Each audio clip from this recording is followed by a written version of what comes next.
The hall was already filled with quiet tension when she arrived, holding her worn bag close to her side. People moved around her in fine clothes, speaking softly but confidently, as if they belonged there. She did not. At least that was how it always felt. She walked carefully, trying not to draw attention, her shoes making almost no sound against the polished floor. Music floated through the air from somewhere deep inside the building, warm and distant, like a memory she could never fully touch. She had come early, as she always did. It gave her time to breathe, to stand still, and to remind herself why she was there. Music was not just sound to her. It was the one thing that had stayed when everything else slipped away. She worked backstage, helping where she could, moving chairs, carrying sheets, doing small jobs that people barely noticed. No one asked her opinion. No one expected her to belong to the world on the stage. Today was different. The famous pianist was coming. Everyone knew his name. His face was on posters, his words quoted in magazines, his hands praised like they were something rare and holy. People spoke about him with respect and fear at the same time. She had listened to his recordings many nights, sitting beside an old piano with broken keys, imagining what it would feel like to play without limits. To her, his music once felt honest. She believed he understood pain the way she did. As the hours passed, excitement grew. Workers rushed, managers gave orders, and the sound of tuning filled the hall. She stayed near the side, watching quietly. When the pianist finally arrived, the room changed.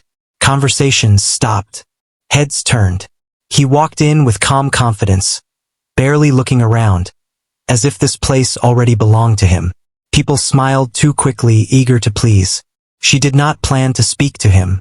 That was never her goal. But fate has a way of pushing moments together. While carrying a stack of music sheets, she turned too fast and almost collided with him. The papers slipped from her hands and scattered across the floor. "I'm sorry," she said quickly, dropping down to gather them. Her voice was soft but clear.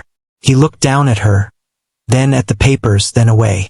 "Be careful," he said, not unkindly, but without warmth. He stepped back as someone else bent to help her.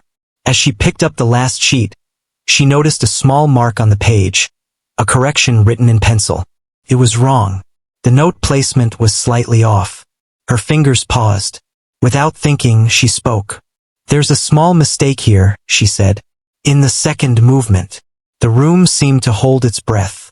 She stood slowly, holding the page. The pianist turned toward her again, this time fully.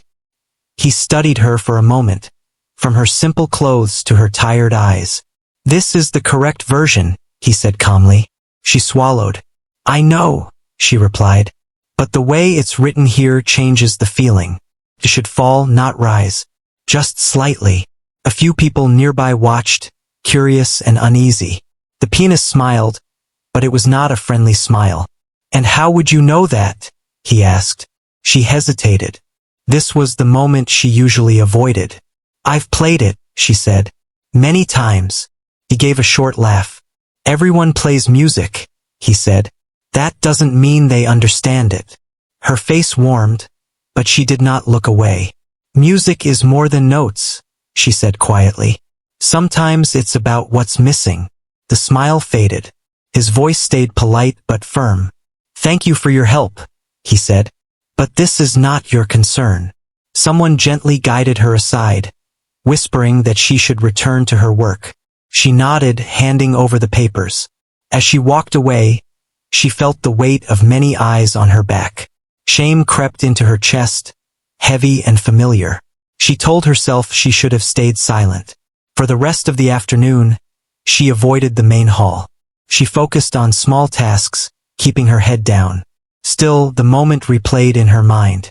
Not the words, but the look. The way he had already decided who she was before she finished speaking. She remembered other times like this. Teachers who told her she lacked discipline. Musicians who said she had feeling but no future. Life had taught her to expect dismissal. It hurt less when she prepared for it. As evening approached, the hall filled with guests. Soft lights warmed the walls. She stood near the back, unseen, listening as the pianist rehearsed. His playing was perfect. Every note clean, every pause measured. People would call it beautiful. But something felt empty to her. It was like a well-polished surface with nothing underneath. She closed her eyes. Her fingers moved in the air, following sounds only she could feel. Music lived in her body, not her reputation. She wondered when he had stopped listening and started performing instead. When rehearsal ended, applause echoed, even though the seats were mostly empty. The pianist nodded slightly, accepting it like something owed to him. He did not look toward the back, where she stood quietly. Later, as she helped pack up, she passed by the old practice room at the far end of the building. Inside was a piano few people used. Its sound was uneven, some keys softer than others. It reminded her of home. She paused, glancing around. No one was watching. She stepped inside and sat down. For a moment, she did nothing. Then her hands found the keys. She played softly at first, not a performance, not a piece meant to impress. Just a simple melody she had carried with her for years. It was slow and honest, filled with small mistakes and deep feeling.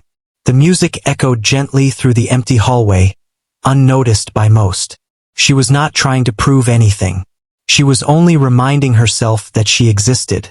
Outside the room, far down the corridor, the famous pianist paused. The sound reached him like a whisper. He frowned slightly, unsure why it made him stop. But he shook his head and continued walking, unaware that this small moment would return to him later. Inside the room, she finished the melody and let her hands rest. The weight in her chest eased just a little. Tomorrow she would return to her quiet work. The world would remain the same. She did not know that this dismissal was only the beginning. Morning came quietly, like it always did for her. The city outside her small room was already awake, but she stayed still for a few moments, staring at the ceiling. The night before lingered in her mind. Not the hall, not the crowd, but the way her fingers had felt on the old keys in the practice room. That small moment of truth had followed her into sleep. She rose, washed her face with cold water, and prepared for another long day. There was no dramatic change waiting for her. No sudden hope. Life moved forward the same way it always had, one small step at a time. Yet something inside her felt steadier. She reminded herself that music did not need permission. Her past had taught her that early. She grew up in a home where silence often felt heavy. Words were few, money was tighter, and emotions stayed hidden. In the corner of their living space stood an old piano, chipped and faded. It had belonged to someone before them, someone long gone. Some keys stuck, others rang too loudly. But it was hers in the only way that mattered. She learned by listening, by watching hands, by repeating sounds until they lived inside her. There were no lessons, no applause, only late nights, dim light, and the feeling that music understood her when people did not. When things fell apart in her life, the piano stayed. When people left, the piano did not. Years passed like that. She played through pain, through doubt, through moments when she thought she should give up and find a simpler dream. But music was not something she could walk away from. It was not a choice. It was a part of her breathing. At the hall, the day moved slowly. She returned to her work, staying in the background. No one mentioned what had happened the day before. That was how these places worked. Moments disappeared quickly when they involved someone unimportant. The famous pianist was preparing for his upcoming performance. Interviews were scheduled. Photos were taken. People spoke about him with excitement, praising his discipline and brilliance. He smiled on cue, answered politely, and kept his distance. Yet something felt off. The melody he practiced earlier still echoed in his mind, unfinished. He told himself it was nothing. A long career taught him to ignore small distractions. Still, when he sat alone with the piano, his hands hesitated. The notes came out clean, but they felt hollow. He paused, staring at the keys, unsure why they suddenly felt unfamiliar. Across the building, she organized equipment in a quiet room. Her thoughts drifted between the present and the past. She remembered a time when she almost stopped playing altogether, when the world felt too loud and too unfair. Back then, music was the only place where she could be honest without being judged. That memory pushed her forward. During a short break, she walked again toward the practice room. She did not plan to stay long. She just needed to breathe through sound. She sat and began to play, letting the melody grow naturally. It was not the same tune as before. This one carried more weight. It spoke of patience, of loss, of quiet hope that refused to die. Her fingers moved with care, shaping each note as if it mattered, because to her, it did. Outside the room, someone slowed their steps. The pianist stopped without realizing why. The sound reached him again, clearer this time. It was not perfect. A trained ear could hear the flaws, but it carried something rare. Truth. He stood still, listening. The hallway felt different, almost smaller. The music pulled at memories he rarely touched. Long nights of practice before fame. Mistakes. Fear. Hunger for approval. He had forgotten how raw music once felt. Before he could think better of it, he moved closer. He did not open the door. He simply listened. Inside, she felt the presence without seeing it. Her hands trembled slightly but did not stop. She finished the piece softly and lifted her fingers from the keys. Silence filled the space. She turned and saw him standing in the doorway. Neither of them spoke at first. The moment stretched, uncomfortable and honest. She stood slowly, unsure whether to apologize or leave. The memory of being dismissed returned like a shadow. That was interesting, he said at last. She nodded. I was just practicing, she replied. He stepped inside, looking at the piano. You play with feeling, he said, but you lack structure. She did not argue. She had heard this before. Structure can be learned, she said. Feeling can't. He studied her again, more carefully this time. There was no mockery in his eyes now, only curiosity mixed with pride. Where did you train? He asked. I didn't, she answered. He exhaled slowly. That explains it. The words stung even though she expected them. She picked up her bag. I should get back to work, she said. He nodded, stepping aside. Yes, of course.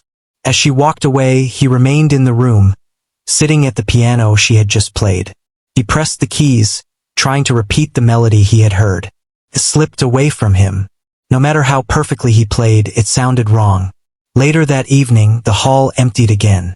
She finished her duties and prepared to leave. Her body ached, but her heart felt calm. She had played honestly. That was enough for now. From the stage, the pianist watched the empty seats. The applause from rehearsal earlier felt distant. The sound from the practice room stayed with him instead. It disturbed him in a way praise never did. For the first time in years, he questioned himself. She walked into the night, unaware of the small crack she had left behind in his certainty. The song had not changed the world yet, but it had begun to move something that had been asleep for far too long. The day of the performance arrived with a heavy sky and restless air. The city seemed to wait, holding its breath. Inside the hall, people moved faster than usual, checking lights, adjusting chairs, whispering into phones. Everything had to be perfect. It always did when reputation was involved. She arrived early again, slipping into her role without being noticed. Her hands worked on their own, arranging small details that most would never see. Yet her mind was elsewhere. The practice room melody still lived inside her. It had followed her through the week, changing shape each night, growing stronger, clearer. She did not expect anything to come from it. Hope had learned to stay quiet inside her. Still, something felt different. The building felt alive in a way she had never sensed before, as if walls remembered sound. Backstage, the famous pianist prepared in silence. Assistants spoke softly around him, but he barely heard them. His fingers flexed, then rested. He had played on greater stages, in front of larger crowds, yet a strange tension sat in his chest. He told himself it was normal. Pressure came with greatness. But this felt personal. He remembered the way the melody had drifted down the hallway, the way it refused to leave him. He had tried to practice it away, to replace it with scales and familiar pieces. Nothing worked. Each time he touched the keys, The memory returned, quiet but firm. He shook his head and stood. Tonight was not about reflection. It was about control. The hall filled quickly. Soft lights warmed the room. People settled into their seats, voices low with expectation. She stood near the side entrance, watching them arrive. Some looked excited, others proud to be seen there. She wondered how many truly listened when music played. The performance began on time. Applause rolled through the hall as the pianist walked onto the stage. He bowed slightly, calm and practiced. When he sat, the room fell silent. The first notes were flawless. His hands moved with confidence, years of training guiding every motion. The audience leaned in, impressed. To them, it was everything they expected. To him, it felt empty. He played on, reaching the part he loved most, the place where emotion should bloom. Instead, it felt distant, like speaking a language he no longer understood. His fingers hesitated for the briefest moment. No one noticed, but he did. From her place near the exit, she listened. She respected his skill. She always had. Yet something inside her tightened. The music was beautiful, but it did not breathe. It did not hurt. It did not heal. She did not know why, but her heart began to race. During the short break, the hall buzzed with praise. People stood, stretching, smiling, discussing technique and brilliance.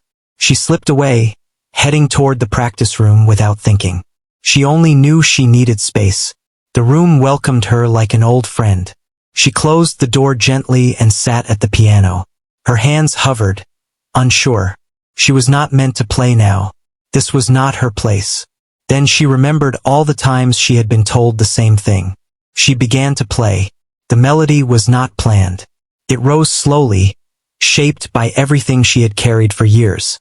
Loss, patience, quiet joy, disappointment. Each note spoke plainly without effort. The piano answered her honestly, rough edges and all. Outside the room, sound traveled. People passing slowed their steps. A few stopped. The music did not demand attention.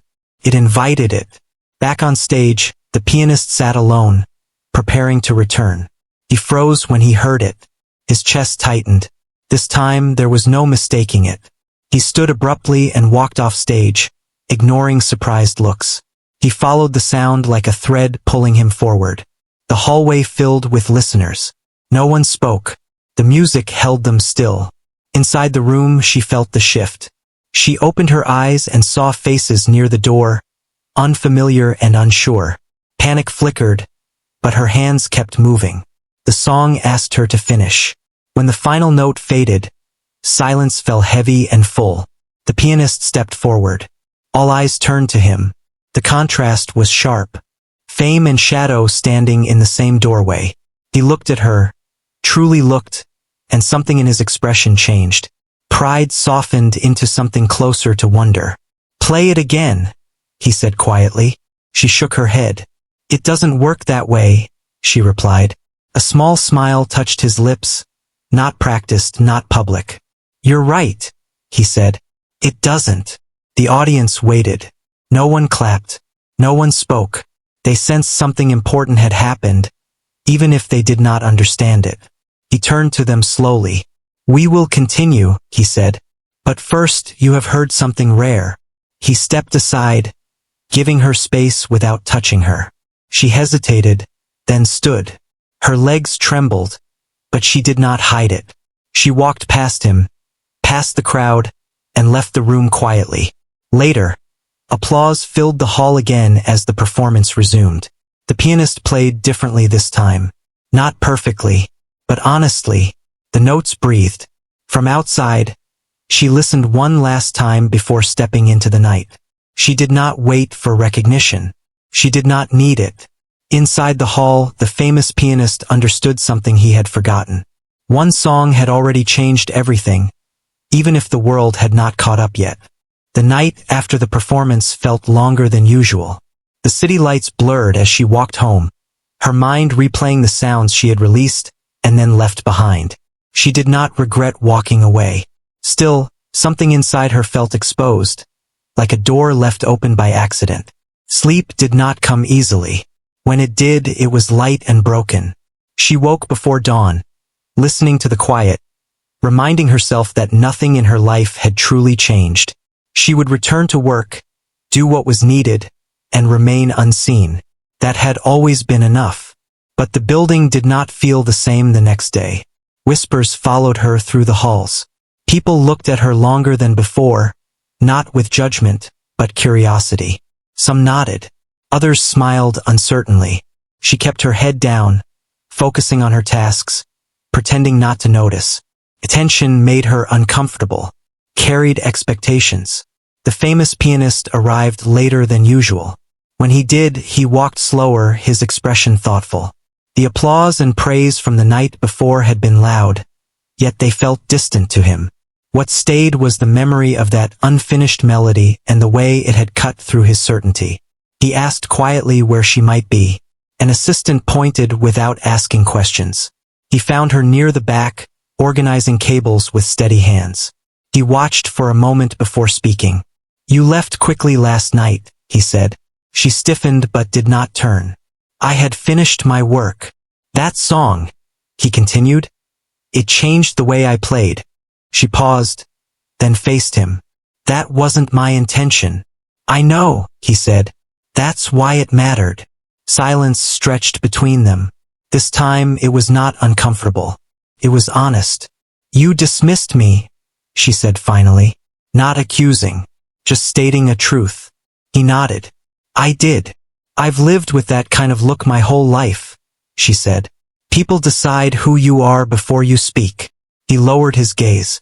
"I forgot what it feels like to be unknown," he admitted. She studied him carefully. Fame had softened some edges and hardened others. "What do you want from me?" she asked. "Nothing," he replied. "I want to listen." Days passed. They spoke little, but when they did, it was about music, not status. He asked about how she learned. She answered simply. He listened without correcting her. That alone surprised her. One afternoon, he invited her to sit at the main piano. She hesitated. "That's not my place," she said. He shook his head. "Music doesn't belong to places," he replied. She sat. Her hands trembled at first, then steadied. She played softly, not for an audience, for herself. He listened not as a master but as a student. He noticed the pauses, the spaces she allowed between notes, things he had trained himself to avoid. "You leave room," he said, "so people can breathe," she answered. The words stayed with him. Not everyone approved. Some whispered that she was distracting him, that she didn't belong near the stage. She heard it, but she did not let it settle. For the first time, she felt seen for what mattered. The pianist faced criticism too. His playing had changed. Critics noticed. Some praised the honesty. Others questioned his discipline. He accepted both. The music felt alive again, and that was enough. One evening, after the hall emptied, he spoke carefully. "You should play for people," he said. She shook her head. "I play to survive," she replied. "Fame changes things. Only if you let it," he said. She considered his words, but did not answer.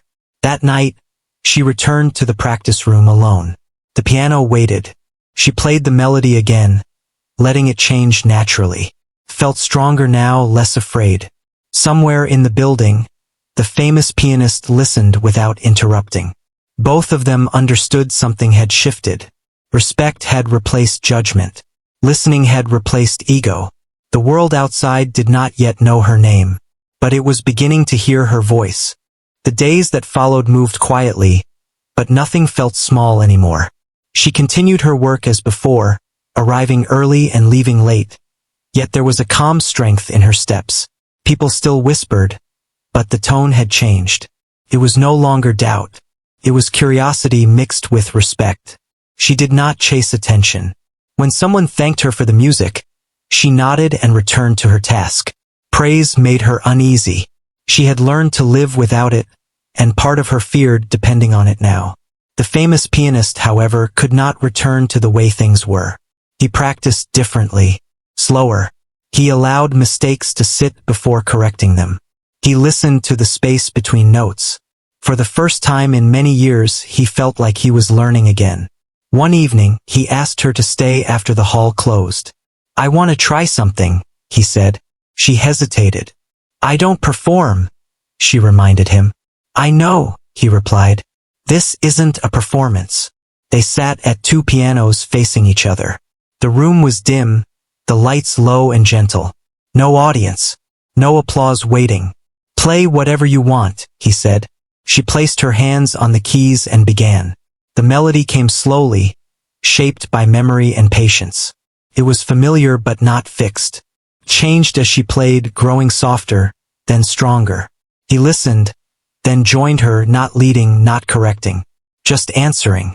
Their sounds met and separated, like two voices learning to trust each other. When the last note faded, silence filled the room. "That," he said quietly, "is the most honest music I've played in years." She smiled, small and unsure. "Honesty isn't impressive," she said. "It's just real." News traveled faster than she expected. Someone recorded a short piece of their rehearsal and shared it without asking. It spread quietly at first, then wider.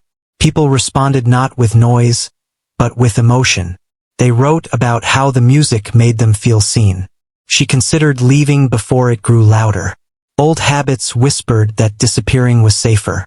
But she remembered the nights alone with the broken piano, how music had carried her through when nothing else did. She chose to stay. The pianist made a public statement days later. Not grand, not dramatic, just honest. He spoke about how pride had once closed his ears, and how one song reminded him why he began playing at all. He did not present her as a discovery. He called her a teacher. She watched from the side, unseen as always, but something inside her settled. Recognition no longer felt dangerous. Soon after, she was invited to play. Not on a grand stage, but in a small room filled with people who came to listen, not to judge. She agreed on one condition. "No introductions," she said. "Let the music speak first." When she sat at the piano, her hands were steady. She played the song that had started everything, letting it grow naturally. The room listened. Some closed their eyes. Some cried quietly. No one interrupted. When the final note faded, there was no rush to clap. The silence stayed for a moment longer, full and respectful. She stood and stepped away, her heart light. Later that night, she walked home under a wide, open sky. The city sounded different now, softer, kinder. She knew her life would not suddenly become easy. Music was still work, still risk, still truth. But she was no longer invisible to herself. The famous pianist returned to the stage weeks later. His playing had changed and everyone could hear it. The music breathed, carried weight. Critics noticed. Audiences felt it. When asked what changed, he answered simply, "I remembered how to listen." Somewhere nearby, she played an old piano with worn keys, smiling quietly. One song had changed everything. Not because it was perfect, but because it was true.